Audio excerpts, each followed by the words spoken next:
Hey there, Grumpy Old Fart here. Due to YouTube's changing quote-unquote community standards, I created a channel called Grumpy Old Fart over on Rumble, a free speech alternative to YouTube. You can see all of my stuff over there, including my political and social commentary, as well as my current events videos. The links to my YouTube and Rumble channels, as well as links to let you order my books, are in the description of this video. If you enjoy my content, please like, share, subscribe, and comment. I welcome your comments, even if you disagree with me. Now, on with the video. Hey there, Grumpy Old Fart here. I'm doing an alien abduction video on the Frank Fontaine case from 1979.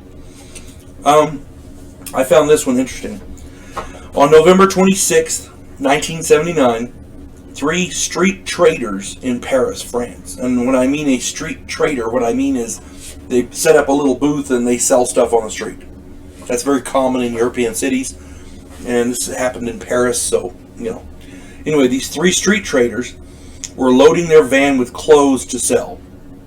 Frank Fontaine, Jean-Pierre Prévost, P-R-E-V-O-S-T, Prévost, and Solomon Ndiaye, N-D-I-A-Y-E, Ndiaye. I'm going to say it's Ndiaye. And I apologize if I butcher these names. Everybody deserves to have their name said right. Anyway, these 3 guys were finishing loading the van at 4 a.m. Fontaine was at the wheel with the engine running when the 3 spotted a UFO. It was cylindrical, about 50 feet across, and was approaching slowly.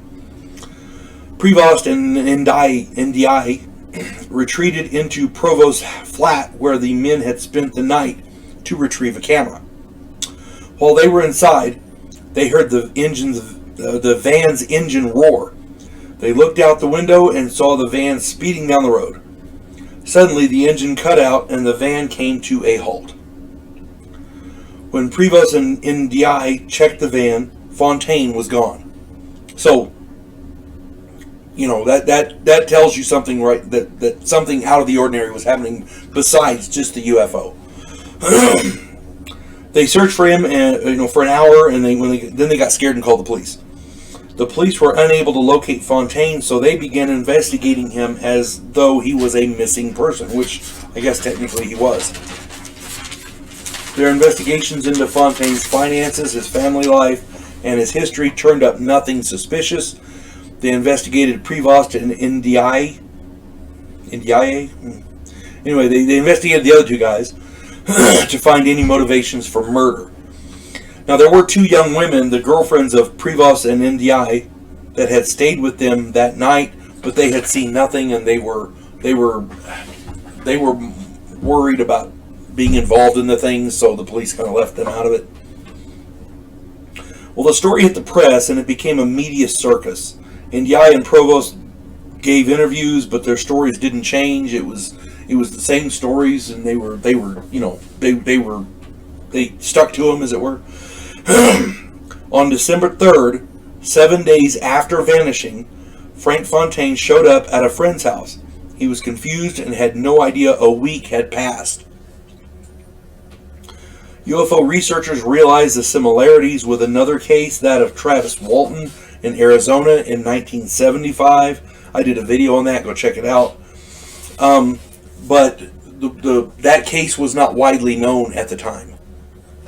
So it pretty well eliminated a copycat thing. Over the next few weeks, Fontaine recalled hazy events. He was shown into a dark room by a small figure and made to lay on a hard bed. He remembered seeing a room with machinery along the walls. There was a glowing sphere that floated and spoke to him. Now, Fontaine refused to undergo regressive hypnosis, so that's off the table. The takeaways here are that a man in France disappeared for a week. His disappearance coincided with a UFO sighting. He disappeared from a moving vehicle. Police could find nothing to undermine or disprove Prévost or Ndiaye's stories. This is a classic abduction scenario. Could it have been faked? Of course.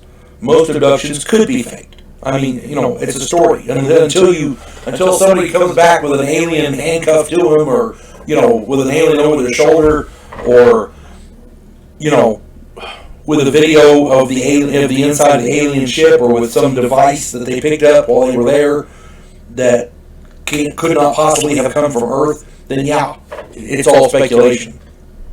But discounting all of these UFO stories, these abduction stories, because some of them are proven hoaxes and stupid, it's just stupid.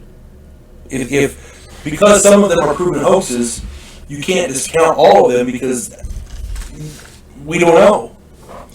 Given the number of abduction stories that exist, saying that they are all hoaxes is asinine. It's just stupid. And this guy disappeared out of a moving vehicle. There's witnesses. This is pretty much exactly what happened with Travis Walton. And the Travis Walton case is one of the most famous UFO cases out there. I'm just saying, because it happened in France makes it no less important. Hope this finds everybody well. You folks have a good day. God bless one and all. We elect cookie-cutter politicians every single election cycle. Yes men who maintain the status quo and do just enough to make us believe the system still works. Imagine, if you will, a president who actually tries to fix things. If you like action, political intrigue, and a righteous crusade, check out my political thriller, The Righteous President.